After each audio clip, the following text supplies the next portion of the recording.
కాబట్టి అనంతపురం జిల్లా సింగనమల నియోజకవర్గంలో టీడీపీ, జనసేన, బీజేపీ కూటమి అభ్యర్థి బండారు శ్రావణి ఎన్నికల ప్రచారం నిర్వహించారు. గూగూడు గ్రామంలోని ఆలయంలో ప్రత్యేక పూజలు చేశారు. అనంతరం గ్రామ ప్రజలతో మమేకమవుతూ ప్రజలను ఆప్యాయంగా పలకరిస్తూ ముందుకు సాగారు. వచ్చే ఎన్నికల్లో టీడీపీని గెలిపించాలని కోరారు. వాళ్ళ కార్యకర్తలకే ఒక సంస్థని ఏర్పాటు చేసుకొని లోకల్లో సర్పంచులు కూడా వాళ్ళకి పవర్లు ఇవ్వకుండా గ్రామ అభివృద్ధిని వాళ్ళు అడ్డుకొని ఇవాళ చేసే రాజకీయాన్ని ప్రజలు సైతం తిరస్కరిస్తూ ఉన్నారు. ఖచ్చితంగా రానున్నది జనసేన, టీడీపీ, బీజేపీ కూటమితో కోరే గవర్నమెంట్ సింగనమల నియోజకవర్గంలో ఖచ్చితంగా తెలుగుదేశం జెండాని ఎగరేసే విధంగా కూడా మేమంతా కూడా ప్రజల పాలన ఎలా ఉంటుందో అది చంద్రబాబు నాయుడు గారు, లోకేష్ అన్న, పవన్ కళ్యాణ్ గారితోనే సాధ్యమని ప్రజలు సైతం ముందుకు రావడం చాలా ఆనందకరము. ఖచ్చితంగా మేము కూడా సూపర్ 6 అనే పథకాలను మేము ప్రజల్లో విస్తృస్థాయిగా తీసుకెళ్తా ఉన్నాము. మరి ముఖ్యంగా మనం చూసుకుంటే ఇక్కడ మహిళలు బయటికి రావడం మొదటిసారండి. పెద్ద ఎత్తున మహిళలు కానీ యువతను చూస్తూ ఉన్నారు. అంటే చదువుకున్న యువతలు వాళ్ళకి అవకాశాలు లేక ఏం చేయాలో తెలియక ఉన్న పరిస్థితుల్లో ఈసారి ఖచ్చితంగా యువతకు న్యాయం చేయాలన్న ఒక ఆంధ్రప్రదేశ్లో ఎన్నికల సందడి మొదలైంది. 175 అసెంబ్లీ స్థానాలకు వందలాది మంది అభ్యర్థులు బరిలో నిలుస్తున్నారు. ఇందులో మాజీ క్రీడాకారులు, సినిమా నటులు, పారిశ్రామికవేత్తలు, వ్యాపారులు, భక్తి రాజకీయ నాయకులతో పాటు డాక్టర్లు, లాయర్లు, ఇంజనీర్లు, ఉపాధ్యాయులు, జర్నలిస్టులు ఉన్నారు. ఇలా వివిధ వృత్తుల్లోని వాళ్ళు ఈ ఎన్నికల్లో తమ అదృష్టాన్ని పరీక్షించుకునేందుకు సిద్ధమవుతున్నారు. వీరితో పాటు కుటుంబ రాజకీయ నేపథ్యం ఉన్న వాళ్ళు కూడా ఎన్నికల్లో పోటీకి దిగుతున్నారు. ఇదిలా ఉంటే ఈ రాష్ట్రాన్ని కొన్నేళ్ల పాటు పాలించిన ముఖ్యమంత్రుల కుటుంబాల నుంచి సైతం వారి వారసులు ఎన్నికల బరిలో తలపడుతున్నారు. ఈ జాబితాలో రాష్ట్ర ముఖ్యమంత్రులుగా పనిచేసిన వారి కుమారులు 6 ఈసారి ఎన్నికల్లో తమ అదృష్టాన్ని పరీక్షించుకోనున్నారు. ఉమ్మడి ఆంధ్రప్రదేశ్ రాష్ట్రాన్ని 6 ఏళ్ల పాటు పరిపాలించిన దివంగత నేత వైఎస్ రాజశేఖర తనయుడు ముఖ్యమంత్రి వైఎస్ జగన్మోహన్ రెడ్డి పులివెందుల నియోజకవర్గం నుంచి బరిలో ఉన్నారు. ఇక ముఖ్యమంత్రి వైఎస్ జగన్ ఇప్పటికే కడప నుంచి 2 సార్లు ఎంపీగా గెలుపొందారు. 2014లో పులివెందుల నుంచి ఎమ్మెల్యేగా గెలిచి శాసనసభలో ప్రతిపక్ష నాయకుడిగా రాష్ట్ర రాజకీయాల కీలక భూమిక పోషించారు. 2019లో మళ్లీ గెలిచిన ఆయన ముఖ్యమంత్రి పీఠాన్ని అధిష్ఠించారు. ఇప్పుడు 3వసారి పులివెందుల నుంచి పోటీ చేస్తున్నారు. మరో మాజీ ముఖ్యమంత్రి స్వర్గీయ ఎన్టీ రామారావు తనయుడు నందమూరి బాలకృష్ణ అనంతపురం జిల్లా హిందూపూర్ నుంచి టీడీపీ అభ్యర్థిగా పోటీ చేస్తున్నారు. బాలకృష్ణ హిందూపురంలో ఇప్పటికే గత 2 ఎన్నికల్లో వరుసగా విజయం సాధించారు. ఇప్పుడు 3వసారి బరిలో దిగి ప్రజల మద్దతు కోరుతున్నారు. ఇక్కడ ఉమ్మడి ఆంధ్రప్రదేశ్ మరో మాజీ ముఖ్యమంత్రి నాదెండ్ల భాస్కర్ కుమారుడు నాదెండ్ల మనోహర్ తెనాలి నుంచి జనసేన అభ్యర్థిగా బరిలో ఉన్నారు. నాదెండ్ల మనోహర్ 2004-2009లో కాంగ్రెస్ తరఫున తెనాలి నుంచి అసెంబ్లీకి ఎన్నికై కొన్నాళ్ల పాటు అసెంబ్లీ స్పీకర్గా పనిచేశారు. ఇప్పుడు ఆయన మళ్లీ తెనాలి నుంచి జనసేన తరఫున పోటీ చేస్తున్నారు. ఇక చంద్రబాబు నాయుడు కుమార్ నారా లోకేష్ మంగళగిరి నుంచి టీడీపీ అభ్యర్థిగా పోటీ చేస్తున్నారు. లోకేష్ 2019లో మంగళగిరిలో పోటీ చేసి ఓడిపోగా ఈసారి ఎలాగైనా గెలిచేందుకు సర్వశక్తులు ఒడుతున్నారు. మరో మాజీ ముఖ్యమంత్రి స్వర్గీయ నేదురుమల్లి జనార్దన్ రెడ్డి తనయుడు రామ్ కుమార్ రెడ్డి తిరుపతి జిల్లా వెంకటగిరి నుంచి వైసీపీ అభ్యర్థిగా తన అదృష్టాన్ని పరీక్షించుకుంటున్నారు. నేదురుమల్లి రామ్ కుమార్ 2వసారి వెంకటగిరి నుంచి ఎన్నికల బరిలో నిలుస్తున్నారు. గతంలో ఆయన తల్లి రాజ్యలక్ష్మి కూడా వెంకటగిరి నుంచే గెలిచి విద్యాశాఖ మంత్రిగా పనిచేశారు. మరో మాజీ ముఖ్యమంత్రి కోట్ల విజయభాస్కర్ రెడ్డి కుమారుడు సూర్యప్రకాష్ రెడ్డి కర్నూలు జిల్లా డోన్ నియోజకవర్గం నుంచి టీడీపీ అభ్యర్థిగా బరిలో ఉన్నారు. కోట్ల సూర్యప్రకాష్ రెడ్డి 1991, 2004, 2009 ఎన్నికల్లో కర్నూలు నుంచి లోక్సభకి ఎన్నికై కేంద్రం రైల్వే శాఖ సహాయ మంత్రికి కూడా పనిచేశారు. ఇప్పుడు డోన్ నుంచి అసెంబ్లీకి పోటీ చేస్తున్నారు. అయితే గతంలో లాగా తాత తండ్రుల పేర్లు చెప్పుకుని గెలిచే రోజులు కావి. నువ్వేమిటి, సమాజానికి నువ్వేం చేసావు, నువ్వేం చేస్తావని చెప్పుకుంటే తప్ప ప్రజామోదం దక్కని రోజులవి. మరి ఇప్పుడు వీళ్ళలో ఎవరిని ప్రజలు ఆదరిస్తారో అందలం ఎక్కిస్తారో వేచి చూడాలి.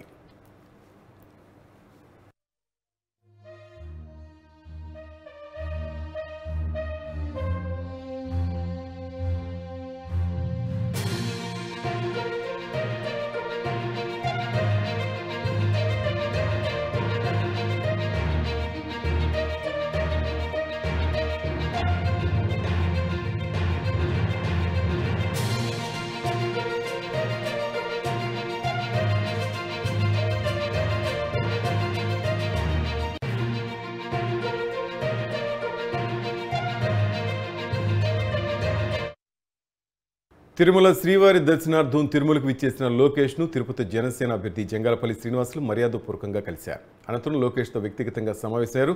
త్వరలో అన్ని సమస్యలు సర్దుకుంటాయని లోకేష్ తనకు హామీ ఇచ్చారని శ్రీనివాసులు తెలిపారు. ఈసారి ఎన్నికల్లో గెలుపు ఖాయమని ఈ సందర్భంగా ఆయన ధీమా వ్యక్తం చేశారు.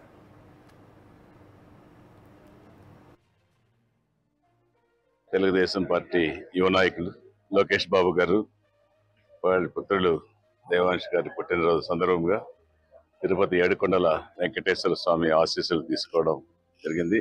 అందులో భాగంగా ఈరోజు మేము కూడా ఇక్కడ లోకేష్ బాబు గారిని కలవడం జరిగింది. అన్ని మంచి జరుగుతాయన్న ఒక రోజులో 2 రోజుల్లో నేను చెప్పడం కూడా జరిగింది. మంచి జరుగుతుంది, వెంకటేశ్వర స్వామి సన్నిధిలో నీకు అన్ని మంచి జరుగుతాయి, జాగ్రత్తగా పనిచేసుకోవచ్చు అని చెప్పడం కూడా జరిగింది కూడా ఈ సందర్భంగా తెలియజేస్తాను. అనంతపురం జిల్లా నార్పల మండలం గూగూడు గ్రామంలో టీడీపీ ప్రచారంలో సింగనమల ఉమ్మడి అభ్యర్థి బండారు శ్రావణి ద్విసభ్య కమిటీ వర్గీయుల మధ్య చిన్నపాటి ఘర్షణ చోటు చేసుకుంది.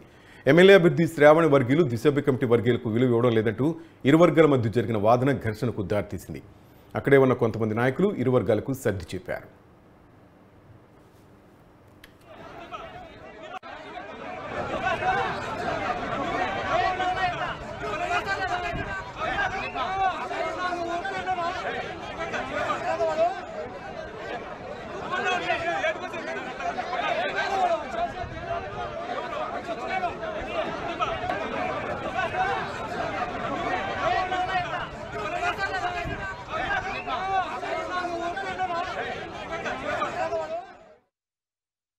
నెల్లూరు జిల్లా జనసేన నేతలతో ఎంపీ వేమిరెడ్డి ప్రభాకర్ రెడ్డి నెల్లూరు నగర నియోజకవర్గ అభ్యర్థి పొంగూరు నారాయణ ఆత్మీయ సమావేశం నిర్వహించారు.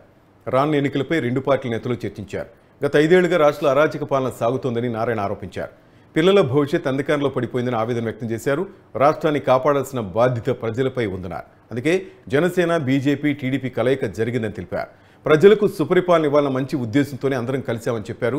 2024లో అత్యధిక మెజార్టీతో గెలుస్తామని ధీమా వ్యక్తం చేశారు. ప్రభుత్వం వచ్చాక జన సైనికులకు ప్రతి ఒక్కరికి విలువలతో పాటు గౌరవం ఇస్తామన్నారు.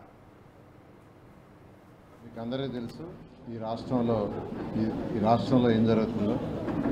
గత 5 సంవత్సరాల్లో జరిగిన పరిపాలన అరాచక పాలనని ప్రతి ఒక్కరికి, చిన్నపిల్లవాడి నుంచి వృద్ధుల దాకా ప్రతి ఒక్కరి నోట ఉండే డిస్కషన్ అరాచక పాలన,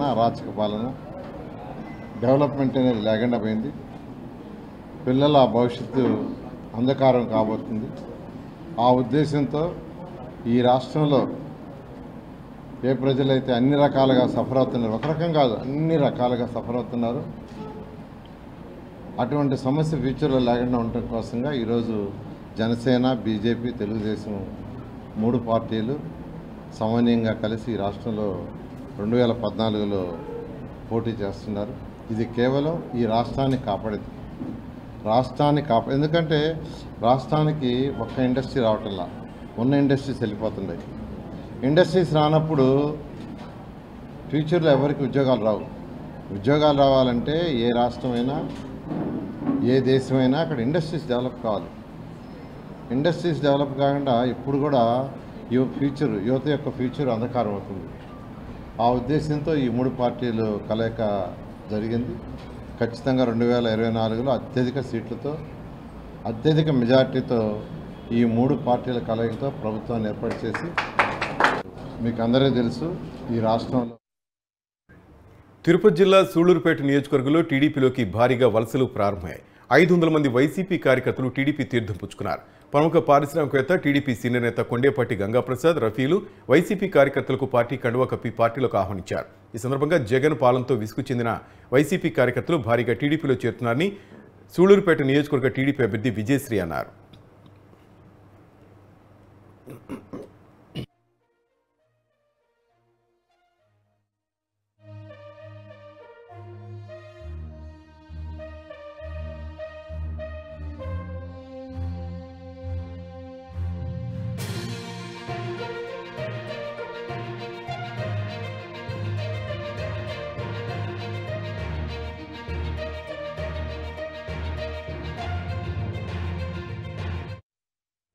ముందుగా తెలుగుదేశం పార్టీ, జనసేన, బీజేపీ ఉమ్మడి అభ్యర్థిగా నన్ను ఎంపిక చేసినందుకు జాతీయ అధ్యక్షులు నారా చంద్రబాబు నాయుడు గారికి, ప్రధాన కార్యదర్శి నారా లోకేష్ బాబు గారికి, జనసేన అధ్యక్షులు పవన్ కళ్యాణ్ గారికి, ప్రధాని మోడీ గారికి ధన్యవాదాలు, కృతజ్ఞతలు తెలియజేస్తున్నాను. అలాగే నా అభ్యర్థత్వాన్ని బలపరిచిన పెద్దలందరికీ, కార్యకర్తలకి, నియోజకవర్గ ప్రజలందరికీ ధన్యవాదాలు తెలియజేస్తున్నాను. చంద్రబాబు నాయుడు గారు సూపర్ 6 పథకాలని మనకు ప్రవేశపెట్టారు. ఇవన్నీ యువతకు, మహిళలకు ప్రాధాన్యత ఇచ్చే పథకాలు. ఆయన యువతకు, మహిళలకు ప్రాధాన్యత ఇస్తారు కాబట్టి నన్ను ఎంపిక చేసి అభ్యర్థిగా నిలబెట్టారు. చంద్రబాబు నాయుడు గారు నన్ను నమ్మి నియోజకవర్గ అభ్యర్థిగా చేశారు. ఆయన నమ్మకాన్ని నేను అమలు చేయకుండా అందరికీ అందుబాటులో ఉంటారని నియోజకవర్గ ప్రజలందరికీ అటు అభివృద్ధిని ఇటు సంక్షేమాన్ని ముందుగా. నారా లోకేష్ తనయుడు దేవాంశ్ పుట్టినరోజు సందర్భంగా నారా భువనేశ్వరి, లోకేష్, బ్రాహ్మణి తిరుమలకు విచ్చేశారు. విరామ సమయంలో స్వామివారిని దర్శించుకున్న నారా ఫ్యామిలీ మొక్కులు చెల్లించుకున్నారు. అనంతరం రంగనాయకుల మండపంలో వేద పండితులు వాళ్ళని ఆశీర్వదించి తీర్థ ప్రసాదాలు అందజేశారు.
ఇచ్చాపురంలో ఎన్నికల నియమావళిని అధికారులు తుంగలో తొక్కుతున్నారని టీడీపీ నేతలు ఆగ్రహం వ్యక్తం చేశారు. ప్రతిపక్ష నాయకులు కటౌట్లను, బ్యానర్లను, జెండాలను తొలగించిన అధికారులు అధికారపక్ష నాయకుల ఫోటోలు మాత్రం పూర్తిగా తొలగించడం లేదని మండిపడ్డారు. జగన్ పాదయాత్ర ముగింపుకు గుర్తుగా ఏర్పాటు చేసిన ప్రజా సంకల్ప యాత్ర స్తూపం వద్ద జగన్ ఫోటోను పాక్షికంగా కప్పి రాజశేఖర రెడ్డి ఫోటోను పూర్తిగా కప్పకుండా వదిలేశారన్నారు. అధికారులు వేస్తున్న తీరుపై టీడీపీ, జనసేన, బీజేపీ నేతలు మండిపడుతున్నారు. ఎన్నికల నియమావళి అందరికీ ఒకేలా వర్తిస్తాయని, అధికార పక్షానికి ఒకలాగా, ప్రతిపక్షానికి ఒకలాగా ఉండవని అన్నారు. అధికారులు అధికార పక్షాన్ని ఇలా చూసి చూడనట్టు వ్యవహరిస్తే ఎన్నికల కమిషన్ కంప్లైంట్ చేస్తామని ప్రతిపక్ష నేతలు హెచ్చరించారు. అమల్లో వచ్చినప్పటికీ ఇంకా అధికార పక్షానికి ఒకలా, ప్రతిపక్షానికి ఒకలా వ్యవహరిస్తున్నారు. ఏదైతే జగన్మోహన్ రెడ్డి పాదయాత్ర టైం ఏర్పాటు చేసిన పైలట్, ఆ పైలట్ దగ్గర ఇంకా ఎటువంటి చర్యలు తీసుకోలేదు. చనిపోయిన వ్యక్తులైనటువంటి నందమూరి తారక రామారావు గారిది, ఎర్రన్నాయుడు బొమ్మలను పూర్తిగా కప్పేసేటప్పుడు అక్కడ రాజశేఖర రెడ్డి గారి బొమ్మ కప్పాలి కదా. అలానే జగన్మోహన్ రెడ్డి గారు బొమ్మపై పాక్షికంగా స్టిక్కర్లు అంటించారు, ఆయన కనిపిస్తుంది. ఇంకా చాలామంది కార్ల మీద వైసీపీ నాయకులు సిద్ధమనే స్టిక్కర్లతో జగన్మోహన్ రెడ్డి బొమ్మతో ప్రయాణిస్తున్నారు. ఇంకా ఇవన్నీ ఎంసీఎం టీం వారు చూసి పరిగణలోకి తీసుకొని క్లియర్ చేస్తారని అనుకుంటున్నాను. లేని పక్షాన దీనిపై ఈసీకి కంప్లైంట్ చేయాల్సి ఉంటుంది. ఇంకా కొన్ని దగ్గరలో మున్సిపాలిటీ పరిధిలో అయితే చాలా వరకు క్లియర్ చేశారు. ఇంకా కొన్ని దగ్గరలో నేను విలేజ్కి వెళ్ళాను, ధర్మపురం అటు సైడ్. మా నమ్మకం నువ్వే జగన్ బోర్డ్స్ ఉన్నాయి, ఇంకా అన్ని రకాలు చూడాలి. ఎంసీఎం టీం వాళ్ళు ఇవన్నీ చూసి పరిగణలోకి చేసి చేయాలి. అధికార పక్షానికి ఒకలా, ప్రతిపక్షానికి ఒకలా అయితే ఉండకూడదు ఎన్నికల నియమావళి. సో ఎంసీఎం టీం వారు దీన్ని చూసి పరిగణన. శ్రీ సత్యసాయి జిల్లా కదిరిపట్నంలో ఖాద్రి లక్ష్మీ నరసింహస్వామి కళ్యాణోత్సవం కన్నుల పండుగ సాగింది. స్వామి కళ్యాణం తిలకించడానికి భక్తులు తండోపతండాలుగా తరలివచ్చారు. కళ్యాణోత్సవానికి రాష్ట్ర ప్రభుత్వం తరపున జిల్లా కలెక్టర్ అరుణ్ బాబు శ్రీవారికి పట్టు వస్త్రాలు సమర్పించారు. శ్రీవారి కళ్యాణోత్సవంలో భక్తులు పెద్ద ఎత్తున పాల్గొన్నారు.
జీటీ రోడ్లో గుంటూరు పశ్చిమ ఎన్నికల కార్యాలయాన్ని టీడీపీ ఎమ్మెల్యే అభ్యర్థి గల్లా మాధవి ప్రారంభించారు. రానున్న ఎన్నికల్లో గుంటూరు పశ్చిమ నియోజకవర్గంలో టీడీపీ జెండా ఎగరవేస్తామని గుంటూరు జిల్లా తెలుగు యువత అధ్యక్షులు రావుపాటి సాయికృష్ణ తెలిపారు. మాధవి విజయంతో పాటు పార్లమెంట్ అభ్యర్థి పెమ్మసాన్ని, పార్లమెంటు పరిధిలోని 7 అభ్యర్థులను గెలిపించేందుకు కృషి చేస్తామని చెప్పారు. రాక్షస పాలన అంతమొందించి టీడీపీని గెలిపించాలని గల్లా మాధవి కోరారు. వచ్చే ఎన్నికల్లో రాష్ట్ర వ్యాప్తంగా టీడీపీ జెండా ఎగరవేస్తామని ఆమె ధీమా వ్యక్తం చేశారు. ఈరోజు పార్టీ ఆఫీస్ని ప్రారంభించుకుంటున్నాం. పార్టీ విజయానికి తొలి అడుగునేశాను. పశ్చిమ నియోజకవర్గ ప్రజలందరినీ నన్ను ఆశీర్వదించాల్సిందిగా సవినయంగా కోరుకుంటున్నాను. రాక్షస పాలనని అంతం చేసి మనం మన చంద్రబాబు నాయుడు గారి రాజ్యాన్ని నెలకొల్పాలని ప్రతి ఒక్కరిని సవినయపూర్వకంగా మనవి చేసుకుంటున్నాను.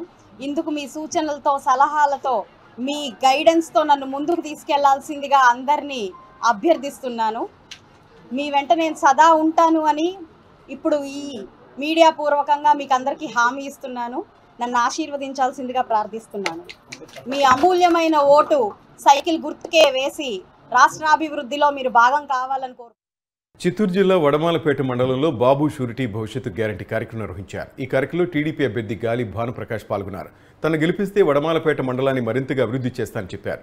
నగిరి నియోజకవర్గ ప్రజలు టీడీపీ, జనసేన, బీజేపీ కూటమిని గెలిపించాలని ఆయన ప్రజలను కోరారు. తాను ఎమ్మెల్యేగా గెలిస్తే నిత్యం ప్రజల్లోనే ఉంటూ సేవ చేస్తానని గాలి భానుప్రకాష్ తెలిపారు.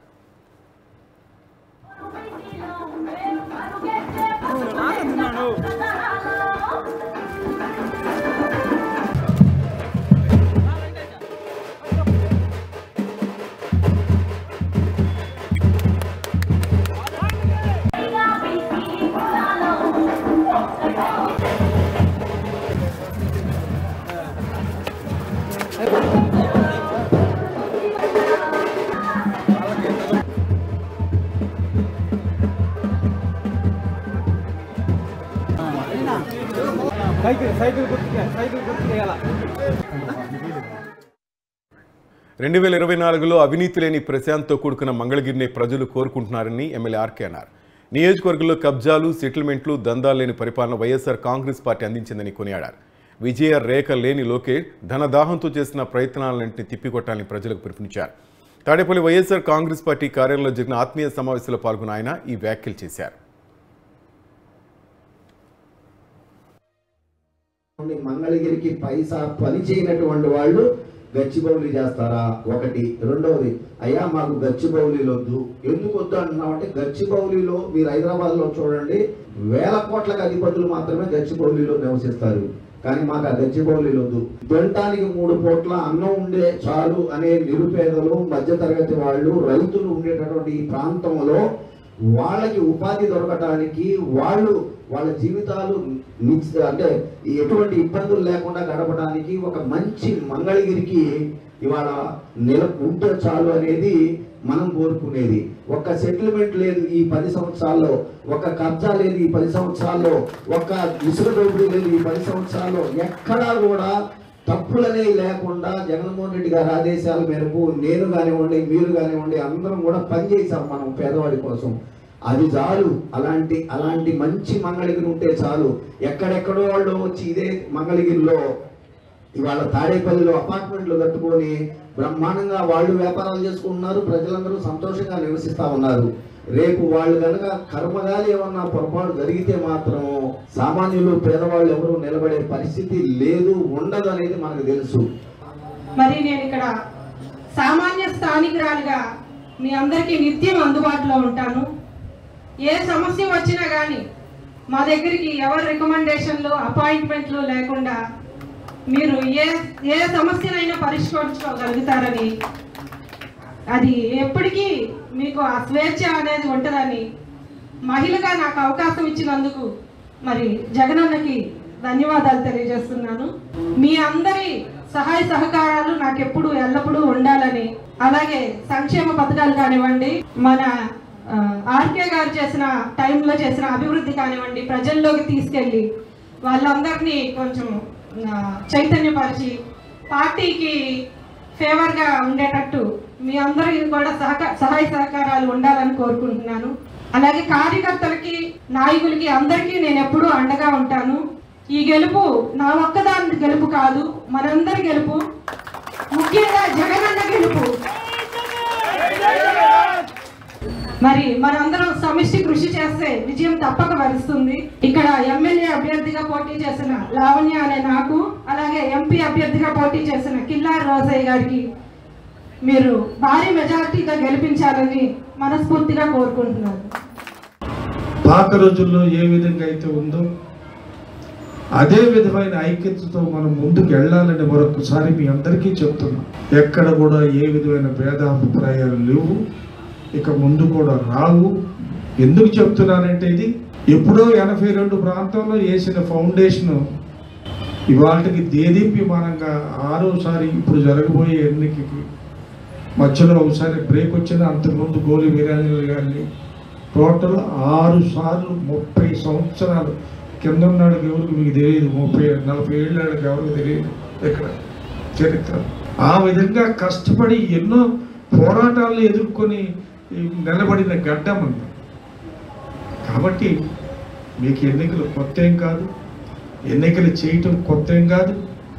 కొత్తగా ఇప్పుడు ఈ వాలంటీర్ సిస్టమ్ వచ్చిన తర్వాత కార్యకర్తలు అనేది ఎక్కువగా ఆధారం లేకుండా చేయటం కూడా చాలా మంచిది.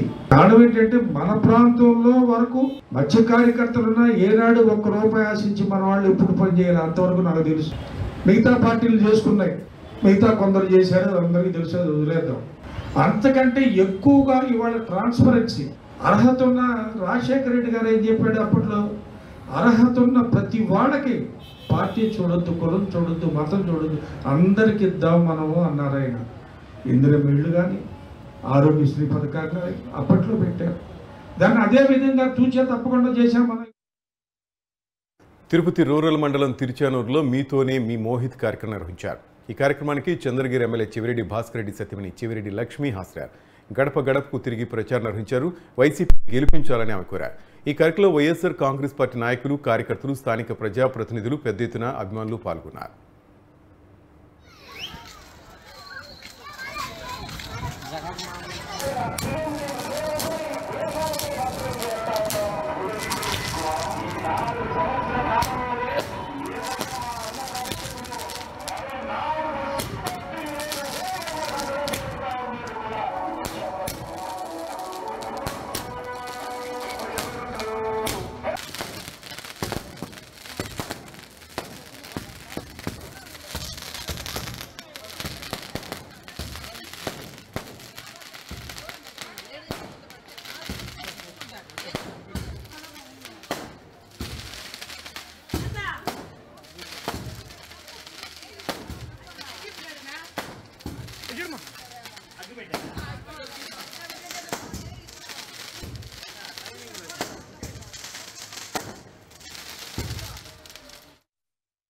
శ్రీవారి వార్షిక తెప్పోత్సవాలు తిరుమలలో ఘనంగా ప్రారంభమయ్యాయి. తొలి రోజు సీతా లక్ష్మణ సమేత శ్రీరామచంద్రస్వామి తెప్పలపై కొలువుతీరారు.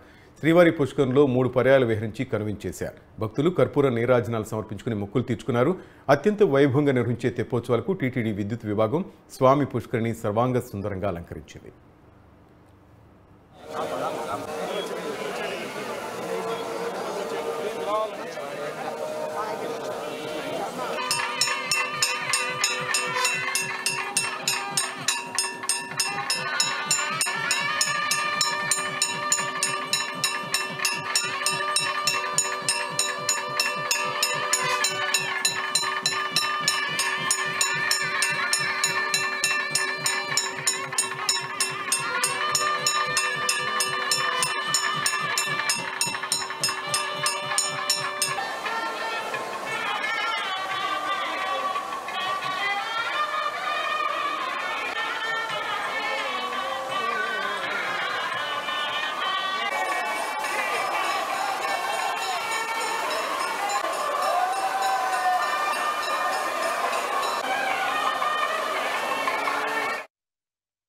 ప్రతిపాడు వైసీపీ అభ్యర్థి బాలసాని కిరణ్ కుమార్ ఇంటిపై దాడిని ఖండించిన ఆ పార్టీ నేతలు దాడి చేసిన రామాంజనేయులు అతని అనుచరులపైన చట్టపరమైన చర్యలు తీసుకోవాలని వైసీపీ నేతలు డిమాండ్ చేశారు.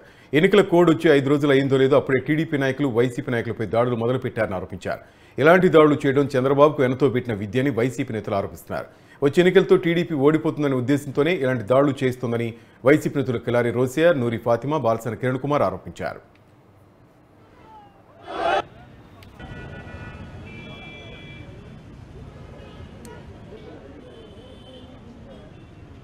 ఈరోజు రాష్ట్రంలో తెలుగుదేశం పార్టీ అరాచకాలు పరాకాష్ఠకి చేరాయి.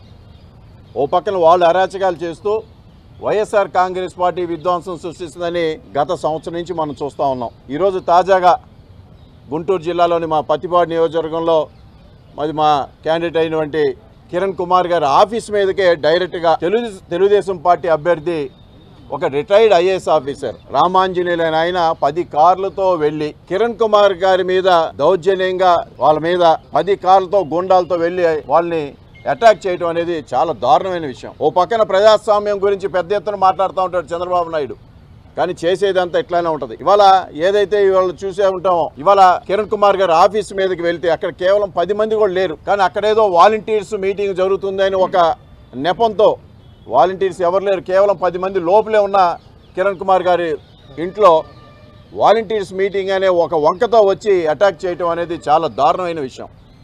ఒక రిటైర్డ్ ఐఏఎస్ ఆఫీసర్ చేయాల్సిన పని కాదు ఇది. ఎక్కడా కూడా మనం ఆంధ్ర రాష్ట్రంలో కానీ ఎక్కడా కూడా ఒక అభ్యర్థి మీదకి ఇంకొక అభ్యర్థి పోటీ చేసే అభ్యర్థి ఇంకో అభ్యర్థి మీదకి రావడం అనేది ఇవాళే మనం చూస్తూ ఉన్నాం. ఇంత అరాచకమైన చర్య ఇవాళ ఏదైతే తెలుగుదేశం పార్టీ నాయకులు మాట్లాడుతున్నారో మనం చూస్తుంటాం ఎల్లో మీడియాలో, దాని మీద కూడా దుష్ప్రచారం. వాలంటీర్లు సమావేశం జరుగుతుంది, వాలంటీర్ అని. ఎక్కడా కూడా వాలంటీరు లేరు. ఎక్కడ 10 మంది కూడా లేని బిల్డింగ్లో మిట్ట మధ్యాహ్నం జరిగిన దాన్ని కూడా ఒక అరాచకం అతను మనసులో ఏదో పెట్టుకొని మా అభ్యర్థి కిరణ్ కుమార్ మీద దౌర్జన్యం కాటకి రావటం అనేది చాలా దారుణమైన విషయం. నేను తీవ్రంగా ఖండిస్తాను. వైఎస్ఆర్ కాంగ్రెస్ పార్టీ తరఫున ఇలాంటిది ఇంకొకసారి జరగకూడదని కూడా చెప్తా ఉన్నాం. ప్రజాస్వామ్య వ్యవస్థలో వైఎస్ఆర్ కాంగ్రెస్ పార్టీ ప్రజల విశ్వాసాన్ని చూరగొనాలని, ప్రజల మద్దతుతో ఎన్నికల్లో గెలవాలనే ఆలోచనతోనే మేము ఏ కార్యక్రమం తీసుకున్నా కూడా అది ప్రజాస్వామ్యబద్ధంగా తీసుకుని ముందుకు సాగుతున్నటువంటి పరిస్థితులు చూస్తూ ఉన్నారు. ఒక అధికారిగా పనిచేసినటువంటి, ఒక జిల్లా అధికారిగా పనిచేసినటువంటి వ్యక్తి, చట్టాల గురించి అవగాహన కలిగినటువంటి వ్యక్తి, మరీ ముఖ్యంగా ఈ జిల్లాలో ఆ రోజున జిల్లా కలెక్టర్గా పనిచేసి ఈరోజు కారులో కూర్చొని కారులో జనాలను తీసుకువెళ్ళి ఇంటిపైన దాడి చేయటం అంటే సమాజానికి ఏ సంకేతాన్ని ఇవ్వాలని ప్రయత్నం చేస్తున్నారని అడుగుతా ఉన్నాం. మీరు తెలుగుదేశం పార్టీ ఇవాళ ప్రజల మద్దతుని పొందడానికి ప్రయత్నం చేస్తూ ఉన్నారా, లేక అభ్యర్థులను భయపెట్టి తద్వారా ఏదో రాజకీయ లబ్ధి పొందాలనే ప్రయత్నం చేస్తే అది ప్రజాస్వామ్యంలో మంచి పద్ధతి కాదని మాత్రం హితవు పలుకుతా ఉన్నాం. రాష్ట్ర ప్రభుత్వానికి వ్యతిరేకంగా, అప్రజాస్వామ్య విధానాలకు వ్యతిరేకంగా మా నాయకుడు పోరాటాలు చేశాడే, ఉద్యమాలు చేశాడే, పాదయాత్రలు చేశాడే, ఓదార్పు యాత్రలు చేశాడే. ఎప్పటికప్పుడు సమాజంలో జరుగుతున్నటువంటి అంశాలపైన, అనేక అంశాలపైన శాంతియుతంగా నిరాహార దీక్షలు చేసి, ఆమరణ నిరాహార దీక్షలు చేసి తద్వారా రాష్ట్ర ప్రజల అభిమానాన్ని చూరగొని 51% ఓట్ల షేర్తోనూ 151 సీట్లలో గెలుచుకున్నటువంటి పరిస్థితులు ఉంటే ఇవాళ దౌర్జన్యాలకు పాల్పడుతున్నటువంటి పరిస్థితులు. ఏదో మనసులో ఒక వ్యూహంతో కిరణ్ కుమార్ని బెదిరించాలని, భయపెట్టాలనే ఆలోచనతో ఇవాళ వాళ్ళు చేసినటువంటి ప్రయత్నం దయచేసి ప్రజలను కూడా గమనించమని చెప్పి నేను కోరుతా ఉన్నా. బూర్ల రామాంజనేయులు గారు, టీడీపీ అభ్యర్థి బూర్ల రామాంజనేయులు గారు మొదటగా ఒక 15 మంది రౌడీలతో, గూండాలతో కలిసి వచ్చి నా ఆఫీస్ దగ్గరికి వచ్చి రాలించడం జరిగింది. నేను అప్పుడు ఫస్ట్ ఫ్లోర్లో ఉన్నాను. నేను నా యొక్క కార్యకర్తలతో మీటింగ్లో ఉన్నాను. తర్వాత వచ్చి చూస్తేనేమో బయటికి రమ్మని చెప్పి వాళ్ళు అరటము, అరే వాడిని పిలవండి, ఆడి కిందకి రమ్మని చెప్పేసి అనడం అని చెప్పి దుర్భాషలు ఆడటం జరిగింది. సరేలే ఎవరని చెప్పేసి వెళ్ళి చూసినప్పుడు నా యొక్క డ్రైవర్ ఎవరైతే ఇందిరా ఉన్నారో, ఇందిరా చూసినప్పుడు ఎవరు వచ్చారు ఏంటని చెప్పి అడగడం తెలుసుకున్నప్పుడు చూస్తే అక్కడ కారు దగ్గరికి వెళ్ళినప్పుడు రామాంజనేయులు గారు స్వయంగా కారులో ఉండటం జరిగింది. ఇది ఎంతో ఆశ్చర్యకరమైన విషయం. That's all for now. Keep watching News 360. నిజం ఆలోచన మారుస్తుంది.